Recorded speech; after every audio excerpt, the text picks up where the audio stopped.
26 जनवरी ਨੂੰ गणतंत्र दिवस ਦੇ ਮੌਕੇ ਤੇ ਲਾਲ ਕਿਲੇ ਤੇ ਹੋਈ ਹਿੰਸਾ ਦਾ ਵਿਰੋਧ ਜਿੱਥੇ ਵੱਖ-ਵੱਖ ਪਾਰਟੀਆਂ ਦੇ ਨੇਤਾਵਾਂ ਵੱਲੋਂ ਕੀਤਾ ਗਿਆ, ਉੱਥੇ ਹੀ ਸੋਸ਼ਲ ਮੀਡੀਆ ਜ਼ਰੀਏ ਆਮ ਲੋਕਾਂ ਨੇ ਵੀ ਇਸ ਦੀ ਨਿੰਦਾ ਕੀਤੀ। ਇਸ ਹਿੰਸਾ ਨੂੰ ਕਰਵਾਉਣ ਦੇ ਦੋਸ਼ ਅਭਿਨੇਤਾ ਦੀਪ ਸਿੱਧੂ, ਲੱਖਾ ਸਿਧਾਣਾ, ਮਜ਼ਦੂਰ ਸੰਘਰਸ਼ ਕਮੇਟੀ ਦੇ ਪ੍ਰਧਾਨ ਸਤਨਾਮ ਸਿੰਘ ਪੰਨੂ ਤੇ ਸਰਵਣ ਸਿੰਘ ਪੰਦੇਰ ਉੱਤੇ ਲਗਾਏ ਜਾ ਰਹੇ ਨੇ। ਦੀਪ ਸਿੱਧੂ ਅਤੇ ਲੱਖਾ ਸਿਧਾਣਾ ਖਿਲਾਫ ਹਾਲ ਹੀ ਦੇ ਵਿੱਚ ਦਿੱਲੀ ਪੁਲਿਸ ਨੇ गिरफ्तारी ਵਾਰੰਟ ਜਾਰੀ ਕਰ ਦਿੱਤਾ ਹੈ।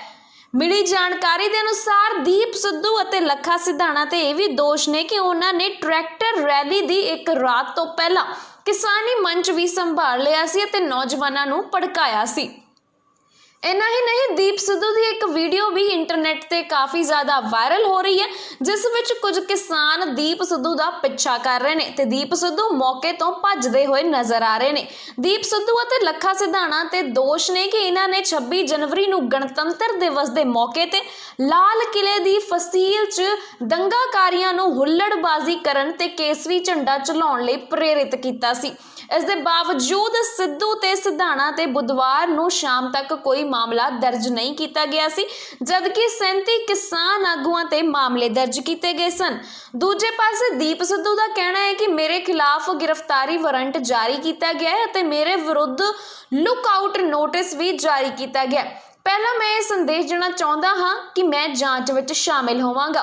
सिद्धू ने अगे कहा कि सच्चाई सामने लियाउण लई उन्हां नूं कुछ समा चाहीदा है, क्योंकि जो भी फैलाया गया है ये गलत जानकारी है, ये वड्डे पद्धर ते लोकां नूं गुमराह कर रही है अते इसलिए सच्चाई सामने लियाउण लई मैनूं कुछ दिनां दी जरूरत है, फिर मैं जांच विच शामिल होवांगा। ਉੱਥੇ ਹੀ ਆਪਣੀ ਗੱਲ ਨੂੰ ਅੱਗੇ ਵਧਾਉਂਦਿਆਂ ਦੀਪ ਸਿੱਧੂ ਨੇ ਦੱਸਿਆ ਕਿ ਮੈਂ ਜਾਂਚ ਏਜੰਸੀਆਂ ਨੂੰ ਬੇਨਤੀ ਕਰ ਰਿਹਾ ਹਾਂ, ਮੈਂ ਕੁਝ ਗਲਤ ਨਹੀਂ ਕੀਤਾ ਹੈ, ਫਿਰ ਮੈਨੂੰ ਕਿਉਂ ਭੱਜਣਾ ਚਾਹੀਦਾ ਹੈ ਅਤੇ ਮੈਨੂੰ ਕਿਉਂ ਡਰਨਾ ਚਾਹੀਦਾ ਹੈ? ਮੈਂ ਡਰਦਾ ਨਹੀਂ ਹਾਂ, ਮੈਂ ਕੁਝ ਗਲਤ ਨਹੀਂ ਕੀਤਾ ਅਤੇ ਇਹ ਸਾਹਮਣੇ ਆ ਜਾਵੇਗਾ। ਕੁਝ ਗੱਲਾਂ ਅੱਜ ਮੈਨੂੰ ਪਤਾ ਲੱਗੀਆਂ, ਇਸੇ ਕਰਕੇ ਰੂਬਰੂ ਹੋ ਰਹੇ ਹਾਂ। ਇੱਕ ਤਾਂ ਮੇਰੇ ਅਰੈਸਟ ਵਾਰੰਟ ਜਾਰੀ ਹੋ ਗਏ ਤੇ ਲੁੱਕਆਊਟ ਨੋਟਿਸ ਵੀ ਜਾਰੀ ਹੋ ਗਿਆ। First, I want to give this message that I will join investigation. I need some time to bring out the truth because whatever has been spread, it's a false information and it's misleading the public at large. So therefore, I need a couple of days to bring out the truth and then I will join investigation. I am requesting the investigation agency, since I have not done anything wrong, so why should I run away and why should I be scared? I'm not scared. I have done nothing wrong and that will come out. ਇਦੋਂ ਬਾਅਦ ਆਪਾਂ ਪੰਜਾਬੀ ਚ ਗੱਲ ਕਰਦੇ ਹਾਂ।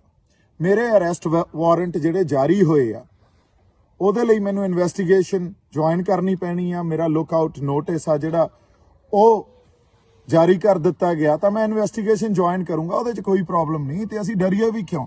ਜੇ ਅਸੀਂ ਕੁਝ ਗਲਤ ਹੀ ਨਹੀਂ ਕੀਤਾ ਤਾਂ ਅਸੀਂ ਡਰੀਏ ਵੀ ਕਿਉਂ? ਸੋ ਇਸ ਕਰਕੇ ਇਨਵੈਸਟੀਗੇਸ਼ਨ ਏਜੰਸੀਜ਼ ਨੂੰ, ਪੁਲਿਸ ਡਿਪਾਰਟਮੈਂਟ ਨੂੰ ਮੈਂ ਇਹ ਗੱਲ ਕਹਿਣਾ ਵੀ ਤੁਸੀਂ ਭਾਲਣ ਵਾਸਤੇ ਘਰੋਂ ਘਰੀ ਜਾਂ ਬੰਦਿਆਂ ਨੂੰ ਬੁਲਾਉਣਾ ਇਹ ਖੇਚਲ ਨਾ ਕਰੋ। ਮੈਂ ਆਪੇ ਹੀ ਤੁਹਾਡੇ ਕੋਲੇ 2 ਦਿਨਾਂ 'ਚ ਆ ਜਾਊਂਗਾ ਤੇ ਆਪਾਂ ਉਸ ਤੋਂ ਬਾਅਦ ਜੋ ਇਨਵੈਸਟੀਗੇਸ਼ਨ ਸਟਾਰਟ ਕਰਨੀ ਹੋਈ ਕਰ ਲਾਂਗੇ। ਪਰ ਜਿਸ ਤਰ੍ਹਾਂ ਦੀਆਂ ਅਫਵਾਹਾਂ, ਜਿਸ ਤਰ੍ਹਾਂ ਦੀਆਂ ਗੱਲਾਂ ਫੈਲਾਈਆਂ ਜਾ ਰਹੀਆਂ ਉਹ ਸਭ ਕੁਝ ਕਿਸੇ ਤੱਥ ਦੇ ਆਧਾਰ ਤੇ ਨਹੀਂ ਆ ਤੇ ਸੱਚਾਈ ਨੂੰ ਸਾਹਮਣੇ ਤੱਥਾਂ ਦੇ ਆਧਾਰ ਤੇ ਰੱਖਣ ਲਈ ਮੈਨੂੰ 2 ਦਿਨ ਚਾਹੀਦੇ ਆ ਤੇ ਉਹ ਮੈਂ ਸਾਰੇ ਆਪਦਾ ਪ੍ਰੂਫ ਐਵੀਡੈਂਸ ਇਕੱਠਾ ਕਰ ਲੈਣਾ ਤੇ ਮੁੜ ਕੇ ਤੁਹਾਡੇ ਕੋਲੇ ਆਪਾਂ ਬਹਿ ਕੇ ਜੋ ਕਰਨਾ ਹੋਇਆ ਉਸ ਢੰਗ ਨਾਲ ਨਜਿੱਠ ਲਾਂਗੇ।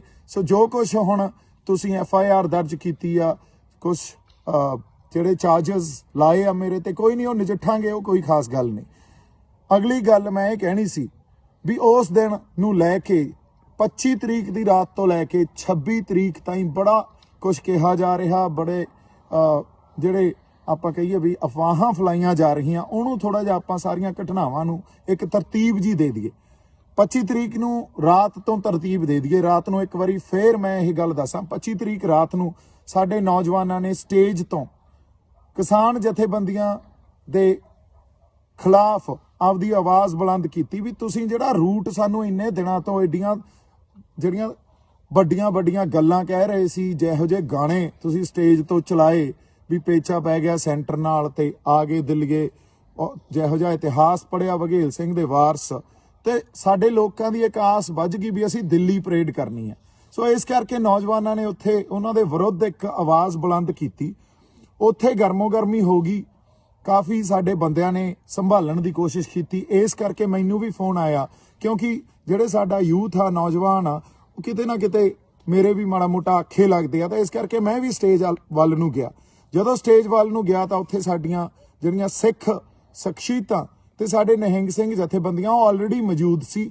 ਉਹਨਾਂ ਨੇ ਮੈਨੂੰ ਵੀ ਸਟੇਜ ਤੇ ਚੜਾ ਲਿਆ ਤੇ ਅਸੀਂ ਸਾਂਝੇ ਤੌਰ ਤੇ ਸਿਚੁਏਸ਼ਨ ਨੂੰ ਹੈਂਡਲ ਕਰਨ ਦੀ ਕੋਸ਼ਿਸ਼ ਕੀਤੀ ਤੇ ਸਿਚੁਏਸ਼ਨ ਨੂੰ ਹੈਂਡਲ ਵੀ ਕੀਤਾ।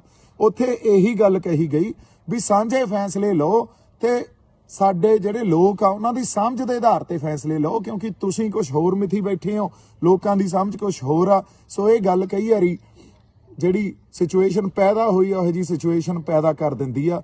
ਉਹ ਗੱਲ ਨਜਿੱਠੀ ਨਹੀਂ ਗਈ। ਅਗਲੇ ਦਿਨ ਸਾਡੇ ਸਾਹਮਣੇ ਆ ਗਈ ਸਾਰੀ ਗੱਲ ਵੀ ਲੋਕ ਆਪ ਮੁਹਾਰੇ।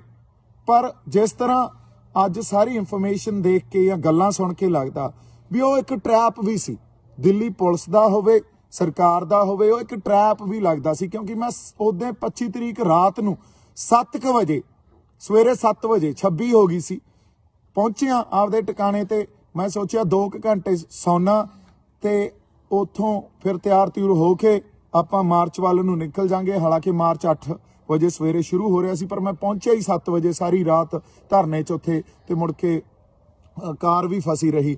ਐਨੀਵੇ ਸਵੇਰੇ ਮੈਂ 9, 9:30 ਉੱਠਿਆ, ਨਹਾ ਨੂੰ ਕੇ 10:45 ਆਪਦੇ ਟਿਕਾਣੇ ਤੋਂ ਨਿਕਲਿਆ। ਉੱਥੋਂ ਕਾਰ ਤੇ ਨਿਕਲੇ, ਉਦੋਂ ਤੱਕ ਨਿਕਲਦੇ ਇਹ ਖਬਰ ਆ ਚੁੱਕੀ ਸੀ ਵੀ ਲੋਕ ਆਪ ਮੁਹਾਰੇ ਜਿਹੜੇ ਆ ਉਹ ਰਿੰਗ ਰੋਡ ਨੂੰ ਹੋ ਗਏ ਆ। ਉਹਨਾਂ ਨੇ ਦਿੱਲੀ ਵੱਲ ਨੂੰ ਚਾਲੇ ਪਾਤੇ ਤੇ ਉਸ ਰੂਟ ਤੇ ਨਹੀਂ ਗਏ ਜਿਹੜਾ ਦਿੱਲੀ ਪੁਲਿਸ ਨੇ ਮਿਥਿਆ ਸੀ ਜਾਂ ਕਿਸਾਨ ਜਥੇਬੰਦੀਆਂ ਨੇ ਇੱਕ ਸਾਂਝਾ ਪ੍ਰੋਗਰਾਮ ਦਿੱਤਾ ਸੀ। ਸੋ ਇਸ ਲਈ ਅਸੀਂ ਵੀ ਉਧਰ ਨੂੰ ਤੁਰ ਪਏ ਤੇ ਪਿੰਡਾਂ ਵਿੱਚ ਦੀ ਹੋ ਪਏ, ਕਿਉਂਕਿ ਮੇਨ ਰੋਡ ਸੀ ਜਿਹੜੀ ਉਹ ਤਾਂ ਬਲੌਕ ਸੀ। ਉੱਥੇ ਤਾਂ ਟਰੈਕਟਰ ਸਾਡੇ ਜਿਹੜੇ ਬੰਦੇ ਬੜੇ ਉੱਥੇ ਉਤਸ਼ਾਹ ਨਾਲ ਇਸ ਰੋਸ ਮਾਰਚ 'ਚ ਆਪਦੀ ਸ਼ਮੂਲੀਅਤ ਕਰ ਰਹੇ ਸੀ। ਦੀਪ ਸਿੱਧੂ ਦੇ ਮੁਤਾਬਿਕ ਜਿਹੜੀਆਂ ਅਫਵਾਹਾਂ ਫੈਲਾਈਆਂ ਜਾ ਰਹੀਆਂ ਹਨ ਉਹ ਤੱਥਾਂ ਤੇ ਆਧਾਰਿਤ ਨਹੀਂ ਹਨ।